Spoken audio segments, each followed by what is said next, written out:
কান্দি সুখের লাগি সুখ দিল না ধরা, লোক সমাজের চোখে এখন আমি জিন্দা মরা।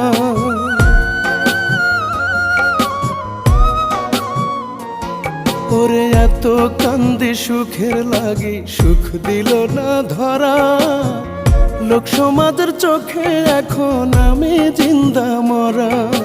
দই ভাবিয়া চুন খায়া যে পড়াইছি দুই গাল, কোন কলমে লিখছো বিধি আমারই কপাল রে, আমারই কপাল। তুমি কোন কলমে লিখছো বিধি আমারই কপাল রে, আমারই কপাল।